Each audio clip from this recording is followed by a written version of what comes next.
बिस्मिल्लाहिर्रहमानिर्रहीम, अस्सलाम वालेकुम। नाज़रीन, आप देख रहे हैं दिला स्टार। मैं हूं यासिर रशीद और स्टूडियो में मेरे साथ मौजूद हैं सीनियर तजज़ियाकार राना मोहम्मद अजीम साहब।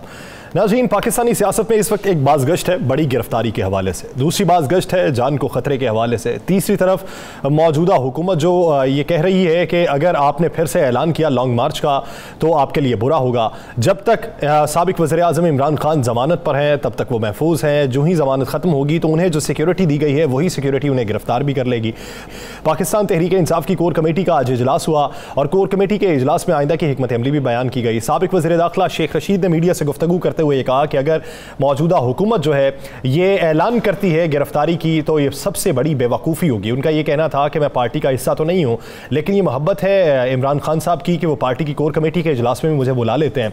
तो आज एक तरफ PTI ने अपनी हिकमत अमली तरतीब दी है तो दूसरी तरफ वज़ीर आज़म मियां मोहम्मद शहबाज शरीफ ने लाहौर में गुफ्तगू करते हुए ये कहा है कि अगर हमें आगे बढ़ना है तो ग्रैंड डायलॉग की ज़रूरत है, हमें ग्रैंड डायलॉग करना होंगे, उसी वजह से हम आगे बढ़ सकते हैं। कि ये कर्ज की ज़िंदगी गुजारते रहेंगे, कब तक इस दलदल में फंसे रहेंगे? अगर एक नेशन लेकर हमें आगे बढ़ना है तो उसके लिए फिर ग्रैंड डायलॉग की ज़रूरत है। उनका ये कहना था कि मैं अपने दौरे इक़्तिदार का जो 1.5 माह है उसका हिसाब देने को तैयार हूँ, तो क्या कोई 3.5 साल का भी हिसाब देगा? एक तरफ ग्रैंड डायलॉग की बातें हैं, दूसरी तरफ तंज के नश्तर भी हैं।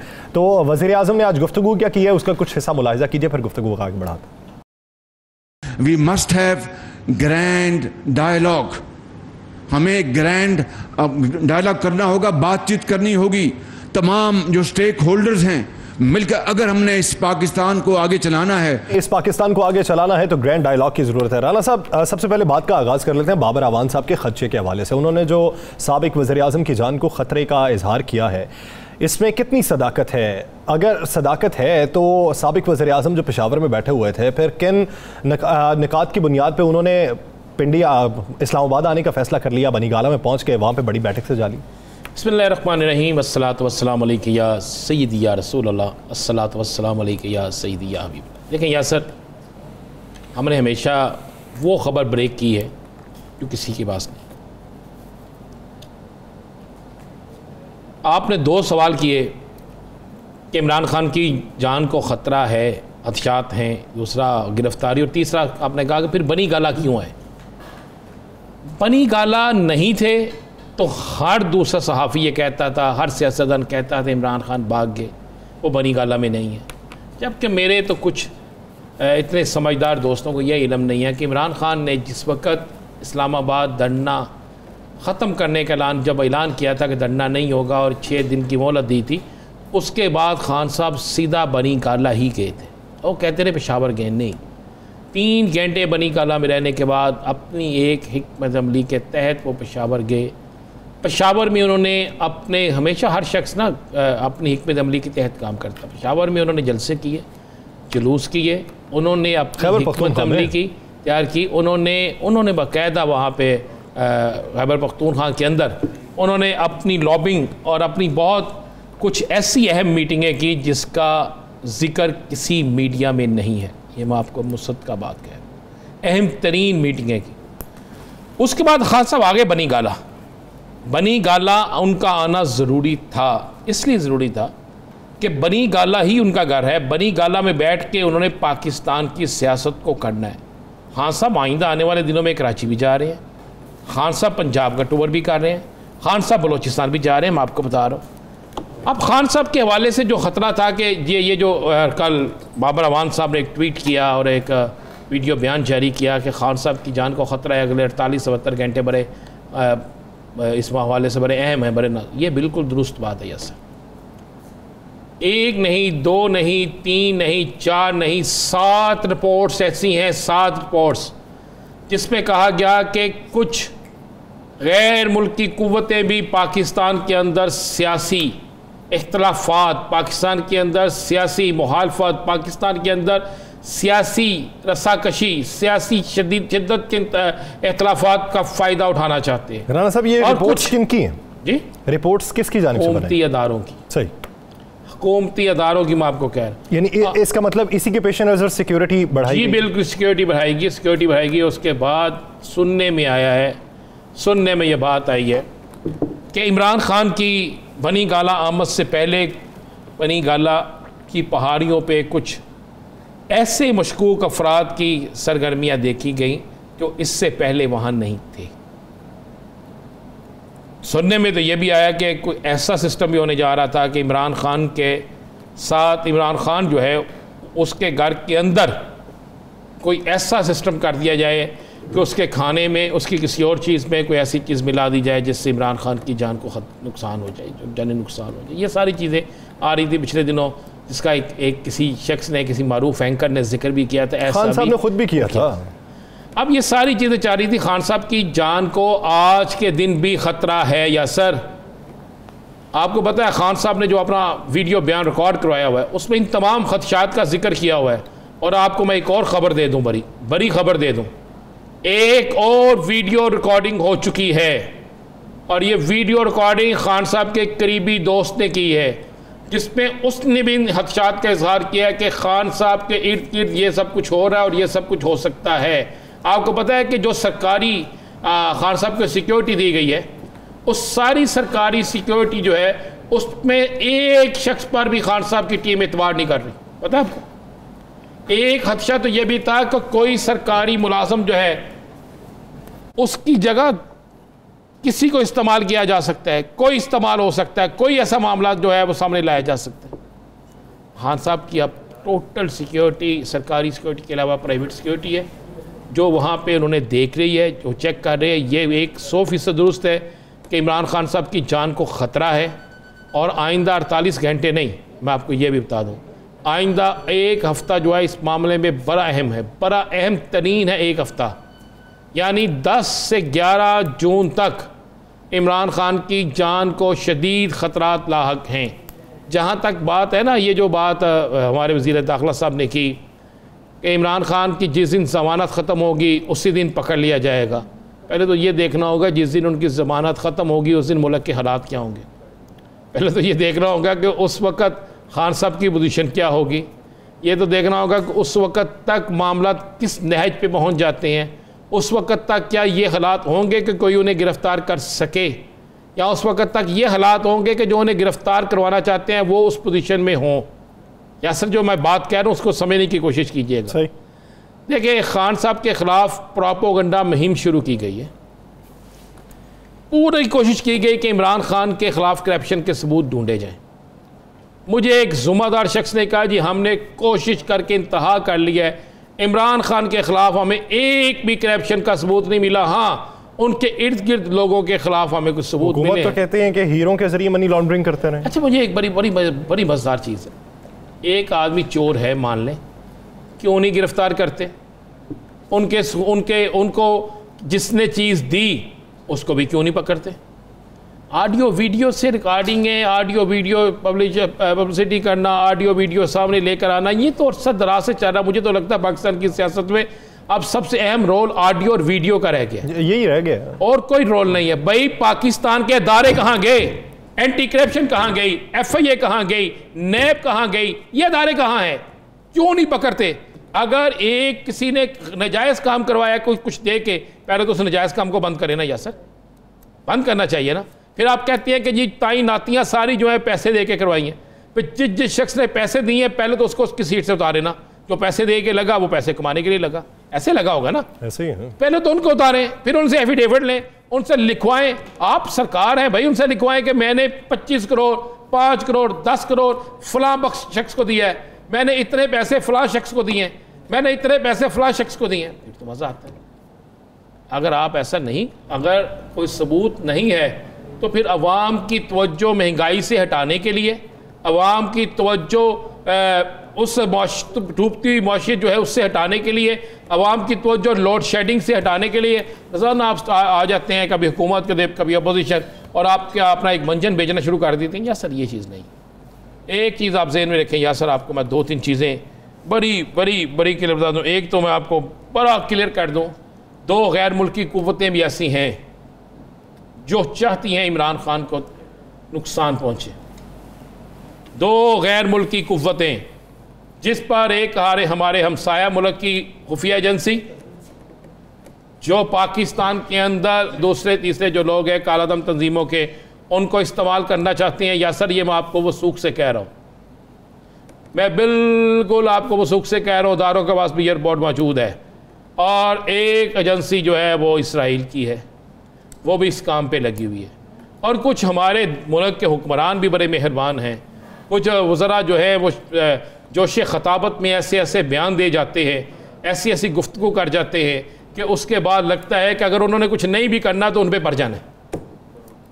लेकिन इमरान ख़ान की अगर खुदा ना हास्ता, अल्लाह ना करे इमरान ख़ान की जान को कोई नुकसान होता है यासर, तो ये पाकिस्तान के लिए सबसे मुश्किल और सबसे खौफनाक मरहला होगा। राना साहब, गिरफ्तारी के हवाले से मुराद सईद ने बहुत खौफनाक नताइज निकलेंगे। लिहाजा ये कोई बात कहे कि फला बंदे को मार के मैं हुकूमत कर लूँगा या फला बंदे को मार के मैं बिल्कुल कोई मामला नहीं होगा, 1 या 2 दिन या 3 दिन, ऐसा नहीं होगा।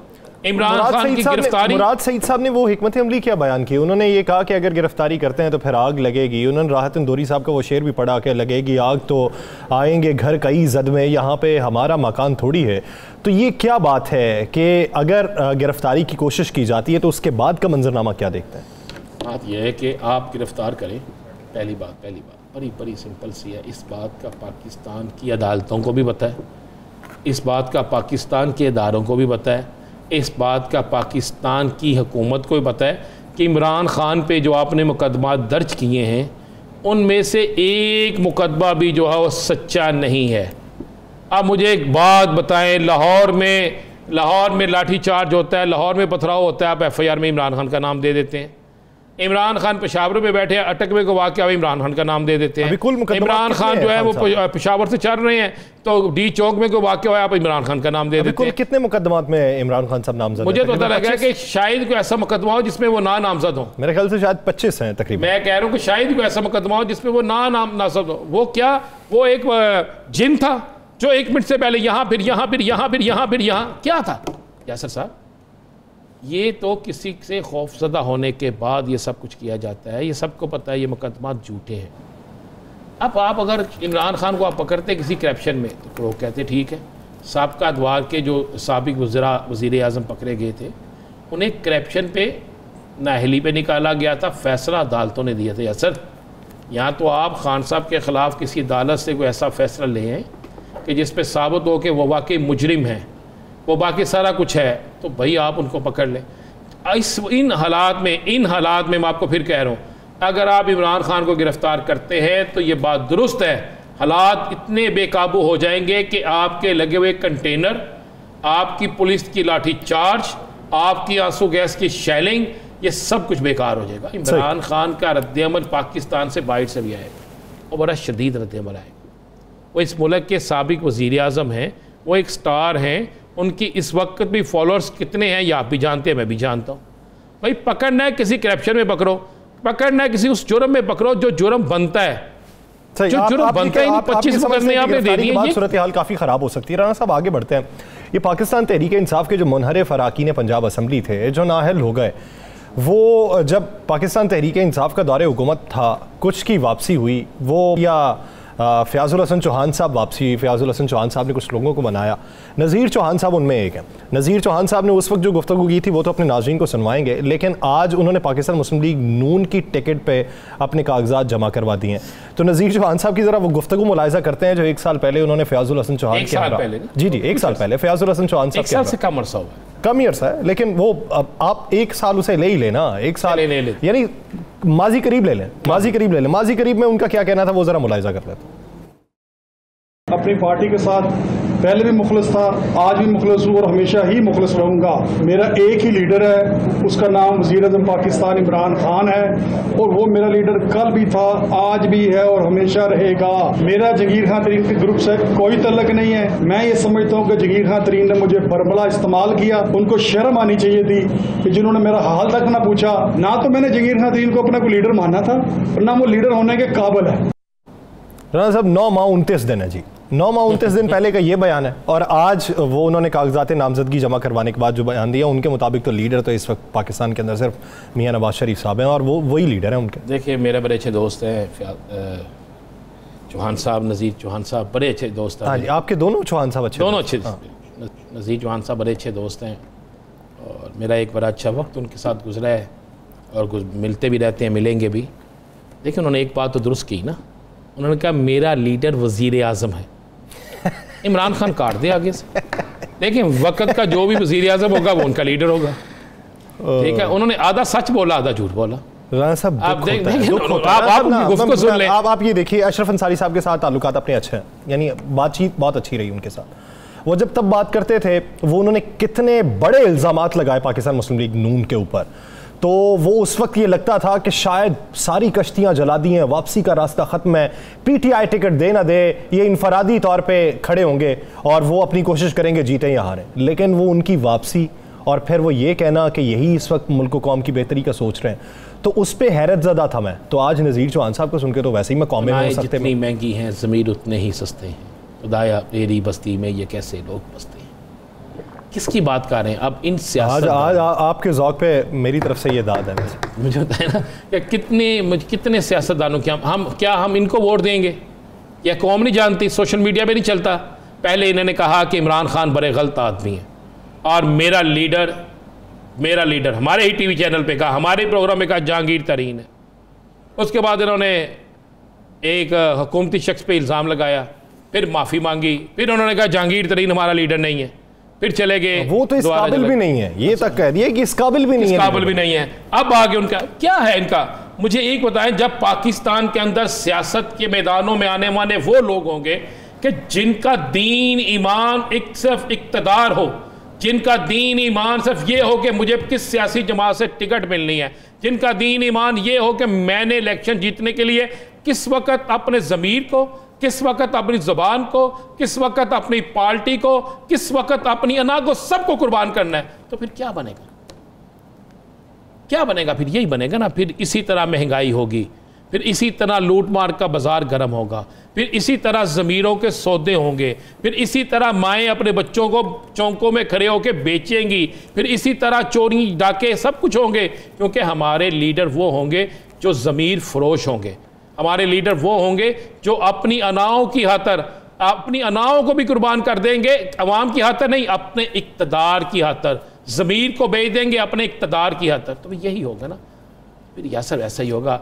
अब मैंने आज गुफ्तगू सुनी, आज उन्होंने बड़ी अच्छी गुफ्तगू की, उन्होंने पाकिस्तान की एक ही पार्टी है, वो मुस्लिम लीग नून। राना साहब, उन लोगों को दाद देनी बनती है कि जो मुश्किल हालात में, पार्टीज़ में मुश्किल हालात आते रहते हैं, कभी आप इक़्तिदार में हैं, कभी इक़्तिदार से बाहर चले गए, लेकिन आप उनके साथ जुड़े रहें। कमर ज़मान कायरा साहब आप ले लें, रज़ा रब्बानी साहब आप ले लें, एतजाज़ एहसन साहब ले लें, बबांगे दोहल वो पार्टी पॉलिसीज़ के ख़िलाफ़ जाते हैं लेकिन कभी पार्टी नहीं छोड़ी, मुल्क कौम की बेहतरी के लिए बात करते हैं लेकिन कभी पार्टी नहीं छोड़ी, सियासी मफाद के पीछे नहीं छोड़ी।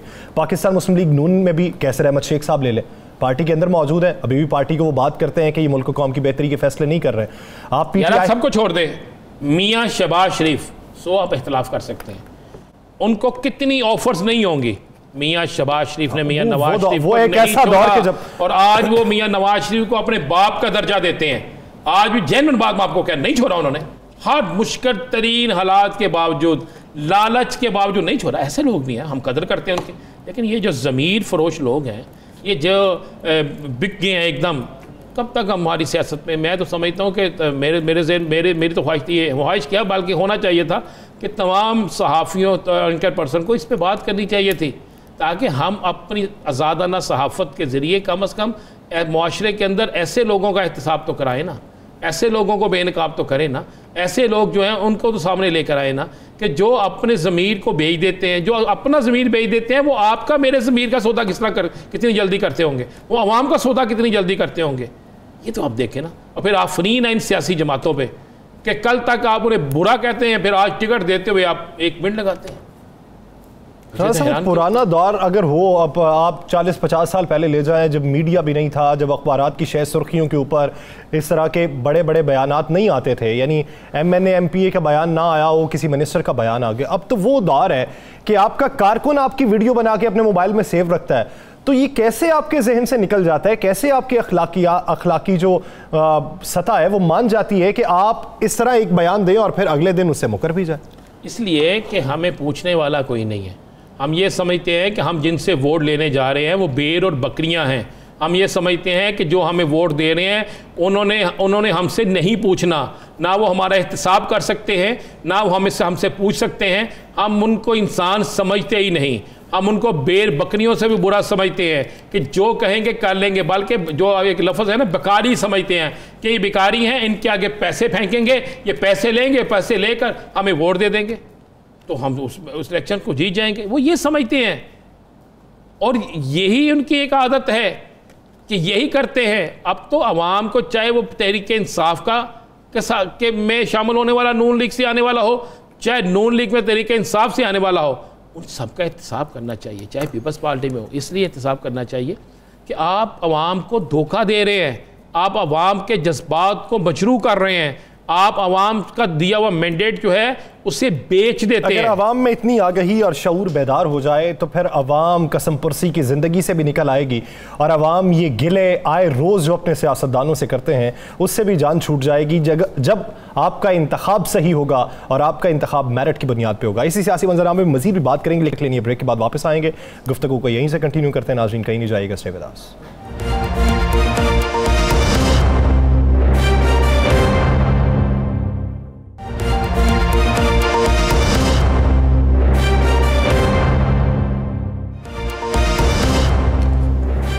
ब्रेक के बाद खुशामदीद। नाज़रीन, हुकूमत ने तो दिल पे पत्थर रख के फैसले किए हैं। अब ये जो दिल पे पत्थर रख के हुकूमत ने फैसले किए हैं, इससे अवाम को बेनिफिट क्या मिलेगा, सहूलियात कब मिलेंगी? ये अगला अरसा जो 3 महीने का दिखाई देता है, ये तो जुल्म के पहाड़ दिखाई देते हैं, मुआशी तौर पे बदहाली दिखाई देती है। तो हुकूमत के पास नुस्खा कीमिया क्या है? अगर हुकूमत गुज़श्ता हुकूमत की कोताहियों पे पर्दा डाल रही है और वो कोताहियों को बेहतर करने की कोशिश कर रही है, तो वो कोशिश कब तक कामयाब हो जाएगी? और उस कोशिश की कामयाबी के पीछे वो मुहर्रिकात क्या हैं जो इस कोशिश की कामयाबी में उसका समर साबित होंगे? ये बुनियादी सवालात हैं। ये हुकूमती नुमाइंदगान ही हमें इसका जवाब दे सकते हैं। और ये मुआशी हिकमत अमली किस तरीके से बेहतर हो सकती है, इसी बारे में बात करने के लिए हमें ज्वाइन किया है साबिक governor Punjab Pakistan peoples party के सीनियर रहनुमा सरदार लतीफ खोसा साहब ने। खोसा साहब बहुत मशकूर हैं आपके वक्त के। खोसा साहब, हर चीज़ महंगी हो चुकी है। अगर हम फरहतुल्लाह बाबर साहब की ट्वीट्स देखें, आपके दीगर पीपल्स पार्टी के रहनुमाओं की ट्वीट्स देखें, तो उसमें बातें ये हैं कि मुश्किल फैसले तो हैं, लेकिन मुश्किल फैसलों के बाद हम बेहतरी की जानिब भी आ जाएंगे। लेकिन आप ये देखिए कि जितना बोझ आवाम पे इस वक्त डल चुका है, उसके बाद आपकी जो सियासी रेटिंग है वो कैसे बेहतर होगी? और ये मुश्किल फैसले जो हैं, इसका समर कब तक मिल जाएगा? देखें, हमारे पास 2 ऑप्शंस थे। एक ये था कि हम अपना पॉलिटिकल कैपिटल जो है उसको प्रिजर्व करें, उसको जो है ख़तरे में ना डालें, और दूसरा ये था कि रियासत जो डूब रही थी, जिस अंदाज से मईशत का जो तबाही के दहाने पर खड़ी हुई थी, डिफ़ॉल्ट होने जा रहे थे, तो क्या हम रियासत को बचाएं या हम अपना पॉलिटिकल कैपिटल को जो है बचाएं? तो हमने अपने पॉलिटिकल कैपिटल को परवाह नहीं की है। हमने यही मुनासिब समझा कि अवाम की खुशहाली और रियासत की जो है वो बका वो ज़्यादा अहमियत रखती है बनिस्बत इसके कि हम अपना सियासी साख को जो है दाव पर डालें। तो हमने अपनी सियासी साख को दाव पर डाला। देखिए, बात ये है कि अब मैं ब्लेम गेम में नहीं पढ़ना चाहता, लेकिन ये अमर है, हकीकत है कि जो सब्सिडी IMF के पास जब आप एक प्रोग्राम में गए हुए थे, तो उसकी जाहिर है कि वो रियासत उसकी जिम्मेवार होती है। मुआहदा कोई भी हुकूमत करे, रियासत उसकी जिम्मेवार होती है। हमारे ऊपर वो जिम्मेवारी जो पिछली हुकूमत ने की थी वो लामहला हमने निभानी थी, और उसमें ये था कि IMF पे जाते हुए हुकूमत ने जो माशाल्लाह सब्सिडी ख़त्म करने की बजाय उल्टा 10 रुपये तेल पेट्रोल कम कर दिया। हालांकि बैनुल अक़वामी तौर पर यूक्रेन की जंग ने, जो रूस ने के और यूक्रेन के दरमियान हो रही है, उससे तेल की कीमतें आसमान पर जो है वो चली गई। तो उसका हमारा चूँकि सारा मेनली जो हमारी जितनी एनर्जी है वो सारी तेल पर मुनहसर है, मुहित है। हमारे पावर सेक्टर जो है वो सारा ऑयल पर। क्या एक ही विकेट पे है, एक ही पिच पे है, तमाम मामलात में एक ही पिच पे है? देखिए मैं तो आपने मुझे सवाल किया है बहैसियत एक पाकिस्तानी होने के नाता से। मैं पाकिस्तानी एक होने के नाता से जो मैंने आपको साथ साथ पीपल्स पार्टी का रहनुमा होने के नाते से भी किया है ना। दोनों है, पाकिस्तानी तो हैं, लेकिन आप पाकिस्तान पीपल्स पार्टी के रहनुमा भी हैं। नहीं, मैं ओन करता हूँ। देखिए, उसको ओन करता हूँ। ये हमें सख्त फैसले लेना थे और लाजिम थे, देखिए, इसलिए आइंदा आपने जो सवाल किया था मैं उसी की तरफ आपको जवाब अर्ज करता हूं कि ये मुश्किल फैसले लेना थे। आईएमएफ ने आपको जो है अपनी अगली जो किस्त है वो नहीं देनी अगर आपने आईएमएफ की ये सब्सिडी को उनके अंदाज से खत्म नहीं। पहले 30 रुपए किया हमने खत्म, तो 30 रुपए पर जो है उनकी तसल्ली तशफ़ी नहीं हुई, फिर हमने 30 रुपए और किया। ये सख्त फैसला था, बहुत सख्त फैसला था। इस पे तसल्ली हो गई उनके? इससे जो है तेल की कीमतें जब बढ़ती, इस पे तसल्ली हो गई? उम्मीद है इंशाल्लाह कि देखिए नहीं, देखिए वो तो आपको फिर ग्रेजुअली आपको करना पड़ेंगे, क्योंकि कोई भी दुनिया में ये नहीं होता है कि आप महंगा तेल खरीद करें और आप जो है पास ऑन करने की बजाय हुकूमत जो है फिर अवाम पर जो बोझ डाले और अपना सब्सिडी दे। सब्सिडी भी तो अवाम पर बोझ डालने के मुतरादिफ है ना जी। सब्सिडी कौन सी कोई वो आसमान से ऊपर से आती है? जब आप सब्सिडाइज करके आप अपने सरकारी वसाइल से देते हैं पैसे, तो भी अवाम पर ही बोझ पड़ता है, लेकिन उसका इतना मजर, इतना इजहार नहीं होता है। ये तो आपने डायरेक्ट इसलिए सब्सिडी खत्म की, 30 और 60 रुपए खत्म किए। हालांकि अभी भी आप सब्सिडी दे रहे हैं। हमारे यहाँ हर दौर हुकूमत में एक ये बात होती है कि बैरूनी सतह पे अगर आप देखें किसी और मुल्क में बसने वाले बाशिंदे को, तो उसकी पर कैपिटा इनकम जो है वो पाकिस्तानी किसी की पर कैपिटा इनकम से कंपेयर की जाए तो ज़मीन आसमान का फ़र्क होता है। अगर बांग्लादेश को देख लिया जाए तो बांग्लादेश में तकरीबन 60 रुपए से कम पे फी लीटर पेट्रोल है, लेकिन पर कैपिटा इनकम पाकिस्तानी बंदे से 2 गुना है। ईरान में देखें तो 10 रुपए फी लीटर पेट्रोल है और पर कैपिटा इनकम 3 गुना ज्यादा है। इसलिए तरक्की याफ्ता ममालिक की तरफ में जा ही नहीं रहा, ये हमारे हमसाया ममालिक हैं। तो हमारे यहां ऐसी पॉलिसी क्यों नहीं तरतीब दी जाती कि पर कैपिटा इनकम में इजाफा किया जाए, ताकि अगर कोई ऐसा बहरान पैदा भी हो तो उसका बोझ ज्यादा अवाम पे ना पड़े? देखिए, अभी भी मैं आपको बताऊं, आपको 37 अरब डॉलर आपको अगले फिस्कल ईयर के लिए 22-23 के लिए आपको आपकी फॉरेन ऑब्लिगेशंस के लिए 37 अरब चाहिए। अब 37 अरब में से भी आपको 21 अरब अगले साल में आईएमएफ की किस्तों में देना पड़ेगा। आपके पास बाकी जो बचेगा, आप अंदाजा करें कि 15 अरब जो डॉलर है वो आपका फिस्कल डेफिसिट में चला जाएगा। आप फिर भी देखें कि साइकिल जो है किस अंदाज से आपको कितनी मुश्किल में आपको आपकी मईशत को डाल दिया गया है। अब मैं क्या करूं कि 3.25 साल अगर एक हुकूमत ने जो है कुछ नहीं किया और सारा कुछ अवाम के ऊपर, जो कहते थे 1 करोड़ नौकरी देंगे, जो कहते थे 50 लाख घर देंगे, जो कहते थे कि हम आईएमएफ के पास नहीं जाएंगे, खुदकुशी कर लेंगे।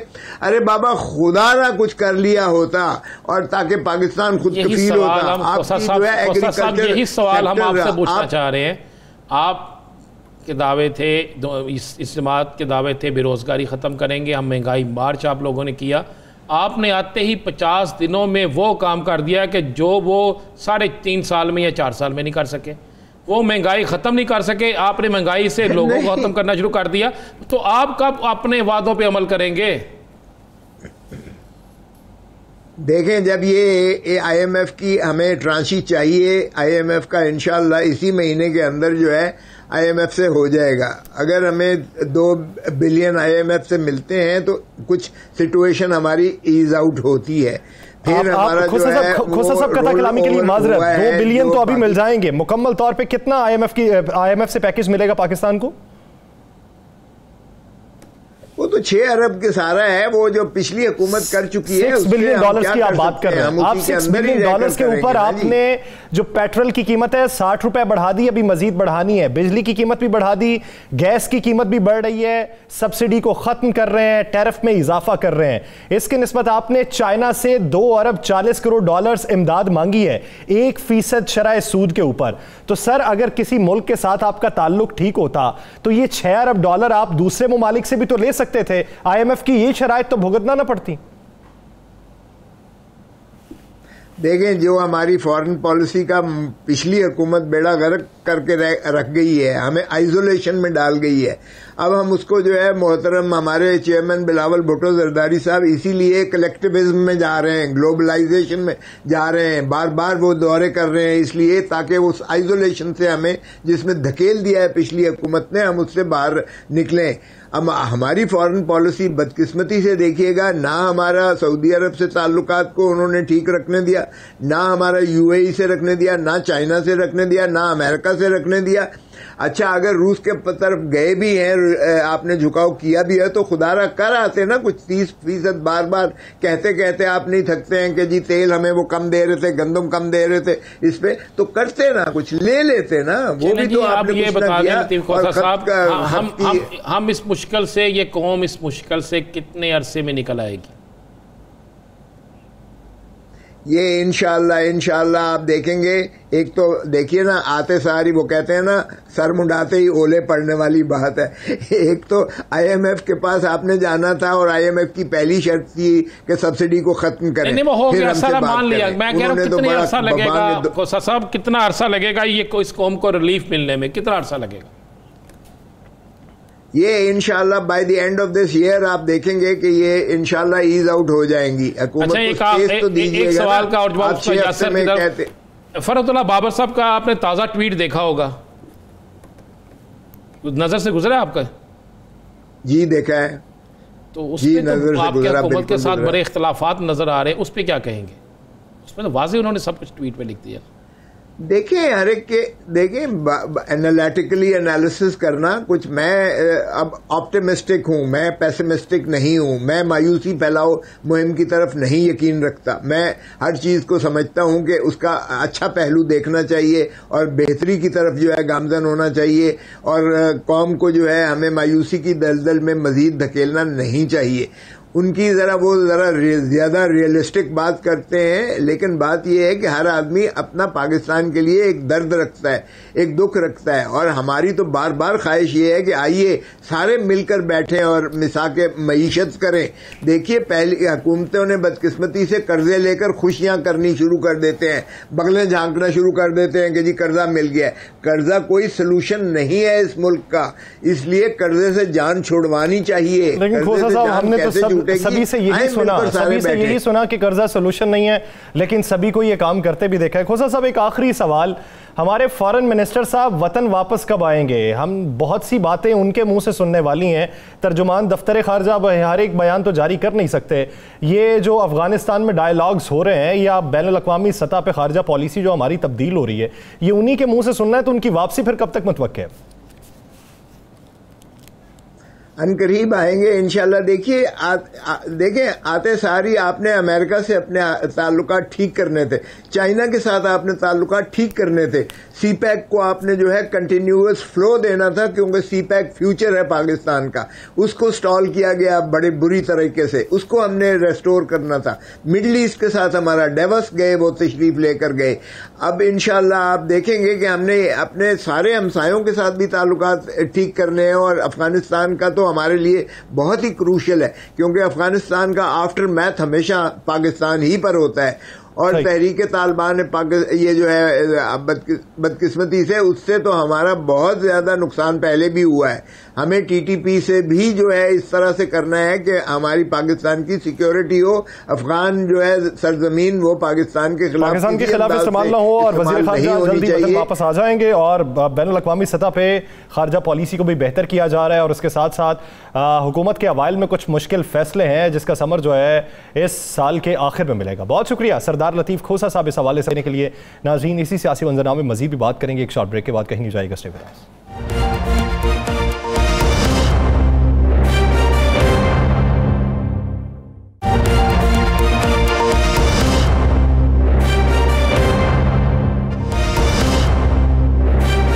ब्रेक के बाद खुश आमदीद। नाज़रीन, मौजूदा हुकूमत की जो इत्तेहादी जमातें हैं, उनमें से कुछ इत्तेहाद पुरानी हुकूमत के अंदर भी उनका इत्तेहाद था। उन्होंने ये इत्तेहाद इसलिए ख़त्म किया कि मौजूदा सूरत हाल के नतीजे में जो नई हुकूमत बनेगी वो मुल्क कौम की बेहतरी के फैसले करेगी, और मुल्क जो मुआशी इस वक्त गिरदाब में फंसा हुआ है वहाँ से निकल जाएगा। तो अब वही इत्तेहादी जमातें मौजूदा सूरत हाल पर क्या राय रखती हैं, आइंदा की जो हिकमत अमली है उस पर क्या तमाम स्टेक होल्डर्स मिल के बात करते हैं, या फिर इनफरादी तौर पर ये फैसले हो रहे हैं, इसी बारे में बात करेंगे। MKM के रहनुमा रेहान हाशमी साहब ने हमें ज्वाइन किया है। रेहान साहब, बहुत मशहूर हैं आपके वक्त के। रेहान हाशमी साहब, आपने पाकिस्तान तहरीक इंसाफ की जो हुकूमत थी उससे अपना इत्तेहाद ख़त्म किया और आपने ये जो ग्रैंड इत्तेहाद था उसमें आपने हिस्सा लेने का सोचा, और आप ये समझते थे कि ये मुआशी तौर पर मुल्क बदहाली की तरफ जा रहा है, बेहतर फैसले पाकिस्तान तहरीक इंसाफ की हुकूमत नहीं कर पा रही। तो मौजूदा सूरत हाल में इस वक्त जो महंगाई बढ़ती जा रही है उस पर MQM क्या राय रखती है?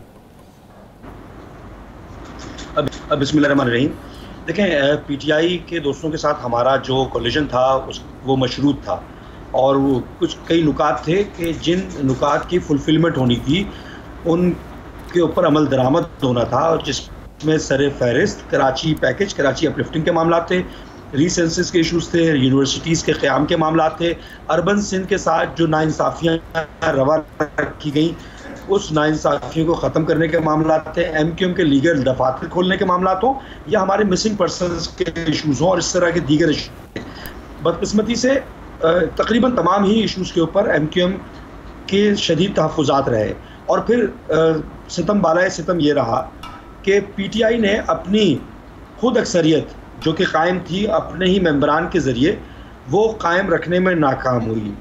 जमहूरी माशरों में जमहूरी जो तर्ज़ अमल है उसमें आदादी अक्सरियत की बुनियाद पर आपको फ़ैसला करना होता है, और ख़ास तौर पर जब PTI के दोस्तों के अपने ही नुमाइंदगान अपनी ही जमात के साथ एक कसीर तादाद में नहीं खड़े थे, तो हमारे लिए मेरे ख्याल में उस वक्त मौजू नहीं था, तो हमने ऑप्ट किया। मुश्किल फ़ैसला था हमारे लिए, मल्टीपल रीज़न्स थी इसके पीछे कि ख़ास तौर पर जो कोलिजन गवर्नमेंट अभी मौजूदा जो हमारा इत्तेहाद है, ये वही बुनियादी तौर पर जमातें थीं कि जिनसे MQM तवातुर के साथ हकूक़ लेने की जद्दोजहद करती आ रही थी, और आज भी MQM ने इनसे रिटर्न में बहुत सारी जो शराइत जो कंसेंसस डेवलप हुए एग्रीमेंट की सूरत में, ये वही तो हकूक़ थे जिसके बारे में MQM तवातुर से कहती आ रही थी।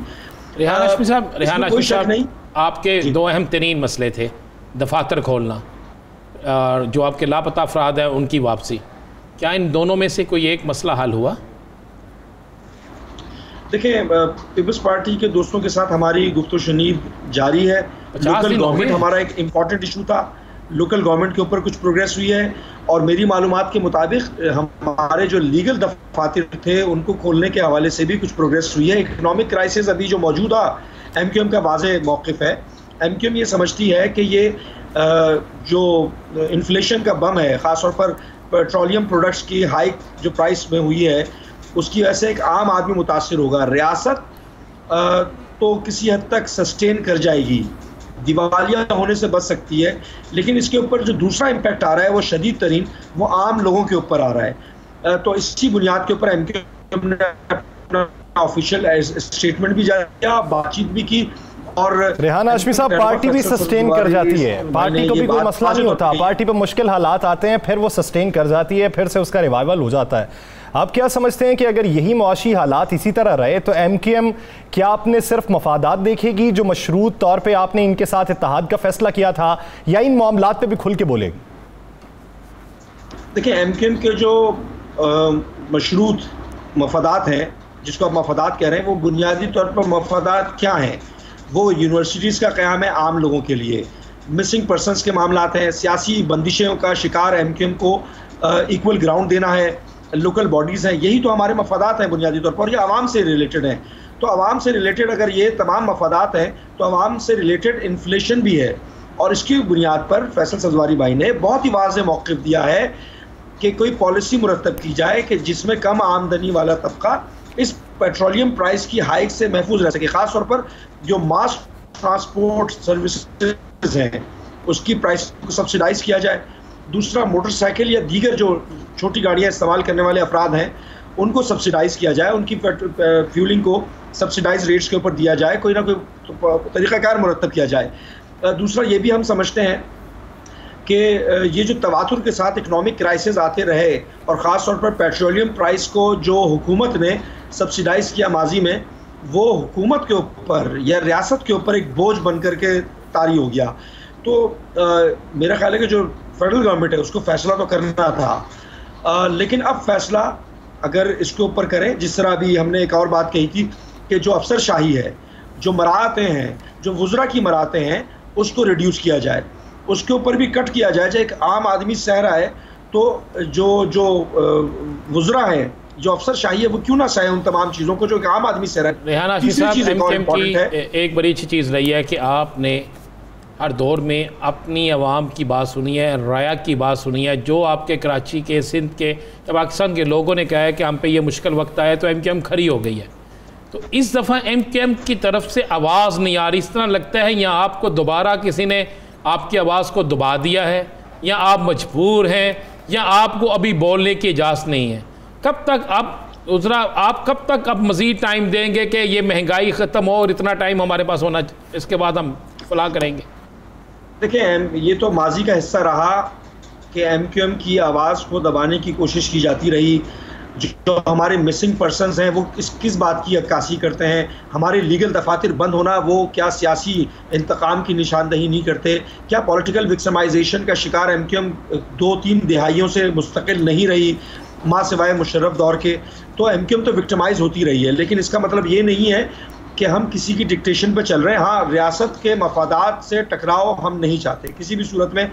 जहाँ पर इस्तेहकाम पाकिस्तान का मसला हो वहाँ पर हम इस्तेहकाम पाकिस्तान और सलामती पाकिस्तान के हवाले से कोई कॉम्प्रोमाइज़ नहीं करेंगे। अवामी इशूज़ के हवाले से हमारा बहुत ही वाज़ेह मौक़िफ़ है।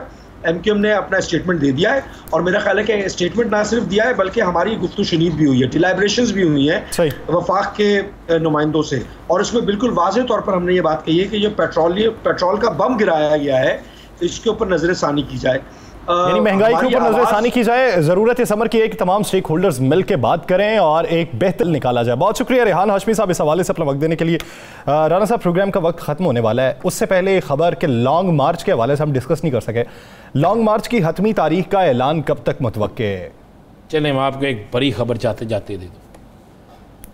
खान मैं कल भी कहा था कि एक बड़ा सरप्राइज़ देने जा रहा है। सरप्राइज़ ये होगा कि लॉन्ग मार्च, आज तो कुछ लोगों ने तजिया किया, उन्होंने कहा जी कि ईद उल अज़हा के बाद होगा। नहीं, ईद से पहले लॉन्ग मार्च हो रहा है, यानी बजट के बाद हो रहा है। बजट के बाद हो या बिल्कुल बजट के फौरी बाद लॉन्ग मार्च हो रहा है। और इस बार लॉन्ग मार्च की तारीख 3 दिन पहले नहीं दी जाएगी। इस दफ़ा लॉन्ग मार्च की तारीख 2 दिन पहले भी नहीं दी जाएगी। इस दफ़ा लॉन्ग मार्च की तारीख इस तरीके से दी जाएगी कि जब तक आपके कंटेनर पहुँचेंगे उस वक्त तक लोग वहाँ से चल पड़े होंगे। जब तक आप कंटेनर पकड़ कर लगाने और ड्यूटी लगाने की कोशिश करेंगे उस वक्त तक चल चुकेंगे। हिकमत अमली के तहत इसकी तैयारी हो चुकी है, लोगों को तैयार किया जा रहा है, लोगों को बता दिया गया है कि किस तरह निकलना है। इनकी तैयारी मुकम्मल होगी। अचानक सरप्राइज दिया जाएगा कि कल इतने बज के इतने मिनट पे आप लोगों ने इस जगह पे मौजूद होना है, और उस वक्त हुकूमत कंटेनर पकड़ी होगी और पीटीआई जो है वो अपना लॉन्ग मार्च। यानी हुकूमती रद्द-ए-अमल को देखते हुए उन्होंने ये हिकमत अमली में तब्दीली है कि फौरी तौर पर ऐलान किया जाएगा और उसके बाद अवाम सड़कों पर हो गए। नाज़रीन, द लास्ट आवर से मुझे और राना अज़ीम साहब को दीजिए इजाज़त। अपना बहुत सा ख्याल रखिएगा। अल्लाह ने